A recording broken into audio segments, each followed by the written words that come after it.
Hello everybody, my name is Rachel and welcome to my channel Kalanati. Today I'm going to be talking about a novella, Every Heart a Doorway by Seanan McGuire. This is one of Tor.com's novellas and it is coming out on April 5th, and I received it from NetGalley in exchange for an honest review. I have done a written review of this one, so if you prefer to read it, I will link it down below. Every Heart a Doorway is currently competing for top spot in my most favorite novellas from Tor.com's line.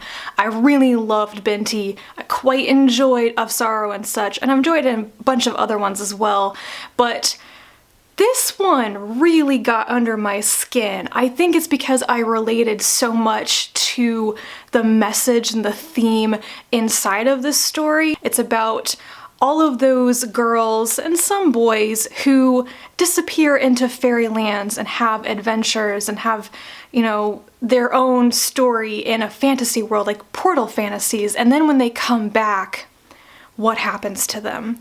This really explores what happens to those children who discover that they belong somewhere else, or that they go through years of experience in another world, and then everything is rewound and they end up right back where they started when they come home.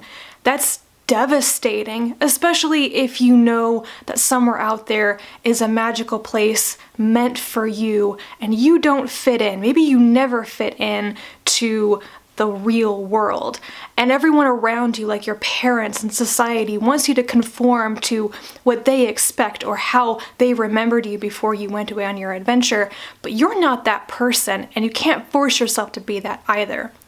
And maybe they send you to a school. They want to send you somewhere where you will receive therapy, when they'll fix you. And that's where Eleanor West's school comes in. Every Heart a Doorway follows a specific character, Nancy. She's a teenage girl, I think she's 17 or 18 years old. She went to a land of the dead and came back after what was probably years of experience for her and some months for her parents. They can't deal with how their daughter, she went to a land of the dead. Like, that suited her personality, and she's even more so now. They want her to be cheerful and colorful and fast, and she is used to standing stock still for hours and not even breathing sometimes. She's not that person that they want her to be. They send her to Eleanor West's school, where she meets a whole bunch of other people who have had experiences like her, including Cade, who is transgender and was a little girl who went to fairyland, and then they kicked him out when they realized he wasn't a little girl. There's also Sumi, who went to a high nonsense world, a very illogical place, and oh my goodness, she's all over the page and crazy and wild, and yet there's something there that says this is the way that she's supposed to be. There's also Jack and Jill, a set of twin girls who went to another strange place where maybe one of them was enthralled to a vampire and the other one was an apprentice to a mad scientist. When Nancy arrives at this school, after meeting all of these students, things take a very dark turn when someone is found dead, pretty horrifically dead, and they're trying to find out who is preying on the students and why they would do that. The story has some pretty dark and macabre and even grisly moments because there is a murder and like hands getting chopped off, and that's just the beginning. I mean, one of your characters was a mad scientist and has no compunctions about dissolving bodies in acid, but there are also these just fun moments. I mean, all these characters who went to fantasy lands, they had adventures, and it's interesting.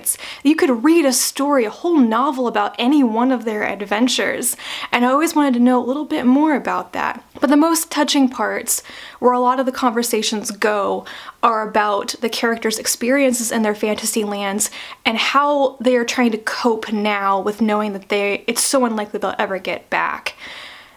Knowing so acutely that you don't belong in the outside world, you're here at this school surrounded by the only people who will really understand what you're going through, and none of you can really solve each other's problems. You can just talk it through and try to deal with it a day at a time. I mean, I personally don't feel like a huge outcast in society, but there are certainly times where and I know that other people feel this way too, that you're just aware that there's something about you that doesn't conform with normal standards, that you don't feel like society is necessarily built around the type of person that you are because you don't follow maybe gender roles or norms like that.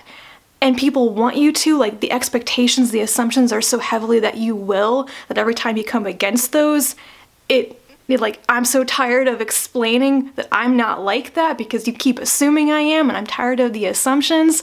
I don't know, this could probably turn into a rant, but I really got into the message of this one. One of the things that I also really liked about the characters is that, in particular, Nancy is asexual and Cade is transgender, and it's very subtly and nicely worked into the story. There are a couple of conversations about it that just feel realistic. I particularly liked how Nancy's asexuality was talked about. It's not like they're trying to diagnose people, but she's coming to an understanding of how she feels and how she felt before and after going to the land of the dead, and she has to express her desires or lack of desires to Sumi, and they're just things that she said that I was like, yes, I have read about some asexual characters in fiction before, but none of them have come as close to how I have experienced it as these things that Nancy says. I was so happy about that. I mean, there's just some moment where you read a character in a book and you're like, oh my god, I know exactly what that is. It's pretty rare to feel that way. I think everyone should try reading this.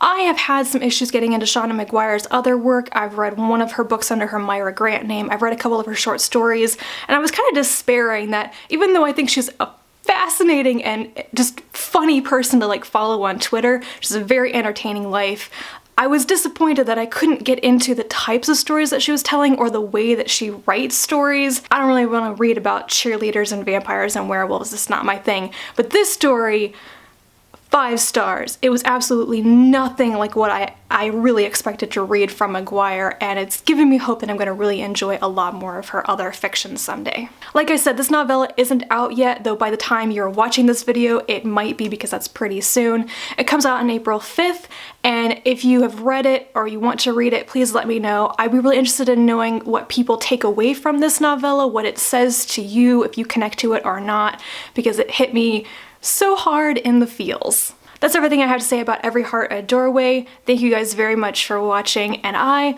will talk to you again soon. Bye.